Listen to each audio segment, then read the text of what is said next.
Over my many years in marketing, I've personally seen the power that evangelism can have in driving company growth. Now, the people I worked with, the evangelists, probably didn't consider them evangelists, but because they were such strong proponents of the companies and products I was working with, they opened so many doors to growth. Last week, I mentioned the story about Guy Kawasaki and Canva and his role as Chief Evangelist. And I love the story, as you can probably tell since I'm talking about it again. But their relationship developed so organically.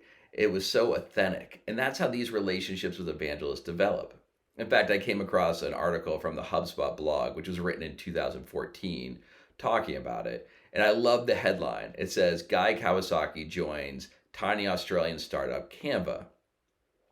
Now, that kind of makes me laugh because you think about who Canva is today. But anyway, within the article, it talks about how Kawasaki got started with Canva. And basically, a friend of his referred him to the product and said, hey, this is a great product. He tried it out. He really liked it. And so when the founders of Canva saw that he was using their product, they reached out to him and said, do you want to have a role in this company? And the thing that really got him is that Guy says, I'm really into democratizing industries. And Canva was democratizing design. And so that really piqued his interest and the relationship developed. As I said, I've seen evangelism work many times in driving growth. And one personal example is Cliff, the energy drink company, and Joe Rogan. In a recent interview, I talked with the former CEO of Cliff, John Timar, about this pivotal relationship.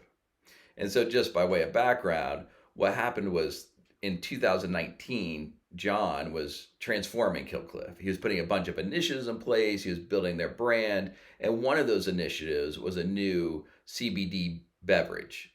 And this product was called Orange Kush. It was launched in the summer of 2019. It was gaining momentum. It was new out there. It was a brand new product out there. People hadn't really seen anything like this before. Anyway, fast forward to September of 2019, a few months later, and Joe Rogan mentions the product on his podcast, and interest shot through the roof. It didn't just increase interest in Cliff by 100% or 200%.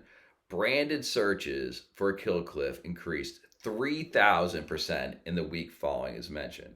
And now this wasn't just going from one branded search to 3,000. No, Cliff was already an established brand. It had hundreds of thousands of branded searches per year already.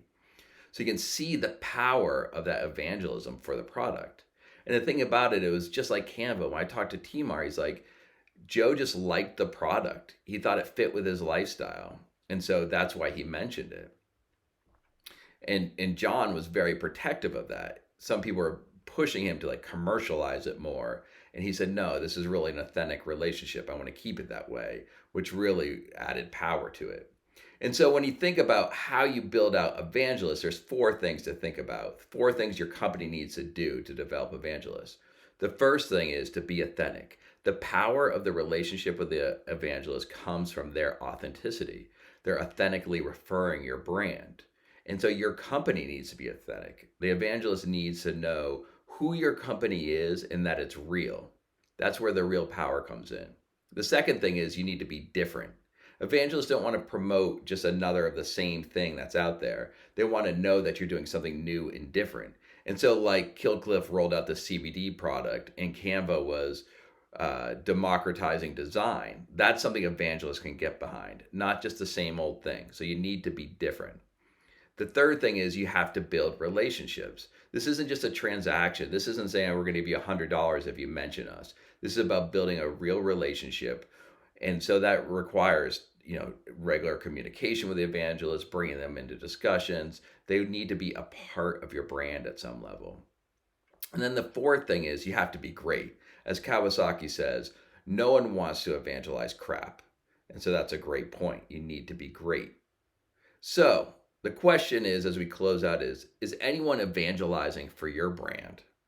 And if they're not, which of those four components is your company lacking in? Are you great? Are you authentic?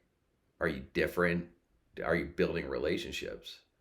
And if you're not being evangelized for, you got to figure that out.